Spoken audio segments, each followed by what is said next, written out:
बेटा, कैसी चल रही है आजकल तुम्हारी नौकरी? कुछ पैसा वैसा बढ़ा कि नहीं? माता पिता के प्रति भी तुम्हारी कुछ जिम्मेदारी है, इस बात का भी ध्यान रखना। जमुना जी बड़े दुलार के साथ बेटे नवीन को समझाते हुए कहती, लेकिन नवीन पैसों की बात सुनते ही माँ के ऊपर झल्ला पड़ता। माँ, आप जब भी फोन पर बात करती है हमेशा ही आपका एक ही राग लगा रहता है। कुछ और बात तो होती ही नहीं जैसे आपके पास करने के लिए, बस ले देकर पैसों की ही बात लेकर बैठ जाती हो हर बार। मुझको तो उलझन सी होने लगी है आपसे बात करने में। नवीन माँ जमुना के ऊपर बहुत ज्यादा चिड़चिड़ाने सा लगा। तो इसमें गलत क्या कह रही हूं मैं बेटा? माता पिता के अरमान भी तो बच्चों को पढ़ाने लिखाने के साथ ही जुड़ जाते हैं कि बड़े होकर बच्चे हम लोगों को जरूरत पड़ने पर सहयोग करेंगे। जमुना जी ने बड़े प्यार से फिर समझाया, लेकिन नवीन ने कोई भी जवाब दिए बगैर ही फोन फटाक से रख दिया। अब तो धीरे धीरे नवीन फोन भी बहुत ही कम करने लगा, और जब जमुना जी खुद फोन करती तो बहुत ही कम उठाता। जमुना जी अक्सर पुराने दिनों की याद में खोकर परेशान हो जाती। जमुना के पति रघुनाथ की गांव में ही एक छोटी सी परचून की दुकान थी, और जमुना खुद गांव के ही कुछ 2-4 लोगों के घरों में खाना बनाने का काम करती थी। लेकिन दोनों पति पत्नी अपनी हैसियत से बढ़कर बेटे नवीन का ख्याल रखते। गांव से शहर रोज सुबह 8 किलोमीटर साइकिल चलाकर रघुनाथ नवीन को स्कूल छोड़ने जाते, और शाम को फिर 8 किलोमीटर साइकिल चलाकर उसको वापस लेकर आते। और जब रघुनाथ उसको छोड़ने और लेने जाते उस वक्त जमुना दुकान को संभालती। अरे रघुनाथ दत्ता, ये गाय कब ले आए? आस पड़ोस के लोगों ने रघुनाथ के घर के बाहर गाय बंधी देखकर पूछा। अरे भैया, नवीन हमारा पढ़ाई लिखाई में बहुत ज्यादा मेहनत करता है, और इतनी मेहनत करने के लिए घी दूध दही तो चाहिए ही चाहिए, और बाहर का घी दूध तो असली मिलने से रहा, और उसको तो शौक भी बहुत है घी दूध दही का। लेकिन दद्दा, मेहनत बहुत है जानवर पालने में। लोग रघुनाथ की अवस्था देखकर कहते, क्योंकि नवीन का जन्म रघुनाथ की शादी के 12 साल बाद हुआ था। अरे भैया, कैसी बात करत हो? जब हमरा नवीन पढ़ लिख कर अफसर बन जाएगा ना, तब सारी मेहनत अपने आप ही वसूल हो जाएगी। रघुनाथ बहुत ज्यादा गर्व से कहते। नवीन था भी पढ़ने लिखने में बहुत ज्यादा होशियार, और समय के साथ साथ बहुत बड़ा अफसर भी बन गया शहर में। अरे हमारा बबुआ तो कोई बड़े शहर में अफसर लग गया, और जल्दी ही वहां नौकरी करने जा रहा है। जमुना और रघुनाथ जी को जो कोई मिलता उसको रोक रोक कर बताते, और खुशी हो भी क्यों ना जब एक बहुत ही साधारण परिवार और गांव का बेटा शहर में अफसर बन जाए। जब नवीन नौकरी के लिए गांव के बाहर जाने लगा तो सारे गांव के लोग उससे मिलने के लिए आए। नवीन बबुआ, जमुना भौजी और रघुनाथ दद्दा ने तुम्हारी खातिर बहुत कष्ट झेले हैं, अपना सुख त्याग कर तुम्हारी खुशी के लिए मानो कुर्बान हो गए, उनको भूलना मत। अरे ये भी कोई कहने की बात है? मैं हमेशा अपने माता पिता का बहुत ख्याल रखूंगा। और नवीन शहर चला गया। थोड़े दिनों तक तो सब कुछ बहुत ठीक ठाक रहा।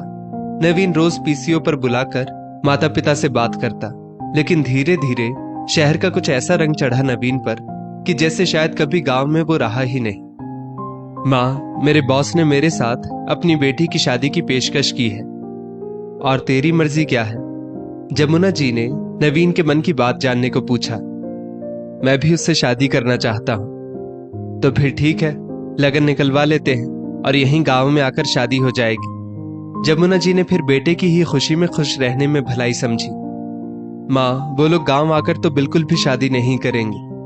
अरे बबुआ, गांव के सब लोग तुम्हारी शादी के बारे में पूछते हैं। कोई बात नहीं माँ, आप लोग यहाँ आ जाइए, गांव में सबको बाद में दावत दे देंगे। ठीक है। जमुना और रघुनाथ जी दोनों ही मायूसी से बोले, और दोनों लोग शहर पहुंच गए। लेकिन वहां जाकर अजीब सा लगा उन दोनों को। किसी को उन दोनों से कोई मतलब ही नहीं था। वो दोनों चुपचाप एक कोने में बैठे सब कुछ देख रहे थे। उन्हें अपना बेटा ही पराया लग रहा था। कितने अरमान थे बहू लाने के। बेटे की शादी में कोई कसर नहीं बाकी रखूंगी, पूरे गांव को न्योता बांटूंगी। यहाँ तो सिर्फ 20-25 लोग, और वो भी अनजाने। जमुना जी की आंखों से आंसू टपक पड़े। बहू कब ब्याह कर घर आ गई पता ही नहीं चला। न बहू को पैर छूने से मतलब, न सिर ढकने से। यहाँ तो पूरे गांव की बहुरिया मोहल्ले के सभी बड़े बुजुर्गों के पैर छूती, और मजाल क्या चेहरे से घूंघट हट जाए। चलो घूंघट ना करे, लेकिन पैर छूकर सम्मान तो दे ही सकती है। बबुआ, हम लोग वापस गांव जा रहे हैं। जमुना जी ने सोचा, कम से कम एक बार तो बेटा रोकेगा। ठीक है माँ, फिर कल सुबह सुबह निकल जाइएगा, शाम तक पहुंच जाएंगे। नवीन ने एक बार रुकने के लिए छूट भी नहीं कहा और दोनों मन में बेहद दुख लिए गांव वापस आ गए। सब गांव वालों के पूछने पर प्रशंसा करते नहीं थकते दोनों लोग। क्यों बेटे बहू की बुराई करके अपना ही अपमान करना। जमुना और रघुनाथ जी ने एक दो बार नवीन से कहा कि बहुरिया को गांव लेकर आ जाओ, सारे गांववासी तुम लोगों से मिलना चाहते हैं। लेकिन नवीन ने दो टूक जवाब दे दिया कि डॉली ने शादी इसी शर्त पर की थी कि कभी गांव नहीं जाऊंगी। अब तो नवीन से कुछ भी कहना बेकार था।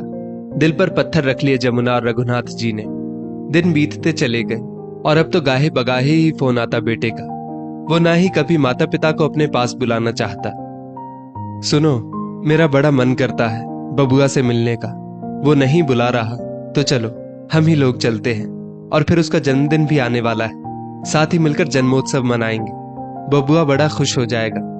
जमुना जी बोली। सोच लो जमुना, कहीं कुछ गड़बड़ ना हो जाए। अरे अपनी औलाद का घर है, गड़बड़ काहे की। ठीक है फिर। रघुनाथ जी के हाँ कहते ही जमुना जी जुट गई नवीन की मनपसंद चीजें बनाने में। शुद्ध देसी घी के बेसन के लड्डू, मठरी, बेसन के सेव और गाय के दूध की गाढ़ी गाढ़ी रबड़ी। और जैसे ही वो दोनों नवीन के घर पहुंचे, उस समय तो उसने कुछ नहीं कहा, लेकिन उन्हें अच्छा भी बिल्कुल नहीं लगा। बबुआ, तुम्हें देखने को तो आंखें तरस गई।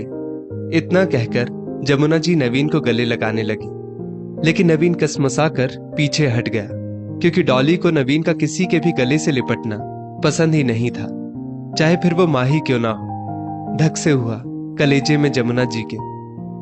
माँ, बाबूजी, आप लोग, अरे हमें बताते तो हम ले आते आपको स्टेशन से। इतने दिनों तक तो बुलाने का ही इंतजार करते रहे। मन ही मन रघुनाथ जी बुदबुदाए। नवीन उनको ड्राइंग रूम में बिठाकर अंदर चला गया। जरूर तुमने ही फोन करके बुलाया होगा अपने माँ बाप को। डॉली की गुस्से भरी आवाज बाहर तक आ रही थी। नहीं डॉली, मैं तुम्हारी मर्जी के बगैर कैसे बुला सकता हूँ उनको। मैं तो इसीलिए जल्दी फोन भी नहीं करता। मुझे तो खुद नहीं पता था कि ये लोग ऐसे आ जाएंगे। मैं तो बिल्कुल भी नहीं मैनेज करने वाली। तुम्हारे माँ बाप हैं, तुम देखो। तुम परेशान ना हो सकता है कि रुपये पैसों की जरूरत हो तो वही लेने आए हो। एक दो दिन में उनको रुपये पैसे देकर वापस भेज दूंगा। ये क्या? पैरों के नीचे से जमीन खिसक गई जमुना जी के। तो हमारे बेटा बहू और हम उनके ऊपर बोझ, अपनी कोख से जमा बेटा ऐसी बातें कर रहा है। बड़े मनोयोग से चुन चुनकर अपने हाथों से बनाया हुआ सामान जमुना जी देने आई थी डॉली को। अब वो हाथों में पकड़ा सामान जमुना जी को मुंह चिढ़ा रहा था। उनके हाथों से वो सामान छूट गया। छनाक की आवाज हुई। वो आवाज तो सुन ली नवीन ने, लेकिन जो बहुत अंदर तक टूट गया था जमुना जी के, वो शायद रघुनाथ जी के अलावा कोई ना सुन सका। ड्राइंग रूम से रघुनाथ जी भी दौड़कर आ गए। अरे माँ, आप बाहर ही थी, कोई जरूरत थी तो मुझे बुला लेती। नवीन तुरंत बात पलटते हुए बोला। तुझे बुला लेती तो तुम लोगों की सच्चाई कैसे जान पाती। मैं तो तेरे जन्मदिन के लिए अपने हाथों से बने लड्डू, मठरी और सेव तुम्हें देने आई थी, पर तुम लोगों की बातें सुनकर पैर ठिठक गए। बेटा, मुझे तुम लोगों के रुपए पैसे नहीं चाहिए। ईश्वर ने हम लोगों को अपने जीवन यापन भर का बहुत दिया है और गांव में अभी भी इतना प्यार और सम्मान है कि हम लोग अपनी जिंदगी वहां बहुत आसानी से काट लेंगे। जमुना जी की आंखों में आंसू और आवाज में बेहद दर्द था, और उनकी दर्दनाक आवाज सुनकर रघुनाथ जी भी आंसुओं को आने से रोक ना सके। नहीं माँ, ऐसी बात नहीं है, आप गलत समझ रही हैं। गलत तो बेटा हम लोग पहले समझे थे, लेकिन अब आंखें खुल गई। बेटा, बहू तो पराया खून थी। गिला तो तुझसे है कि तूने हम लोगों के प्यार को ना देखकर हमें रुपये पैसों का लालची समझा।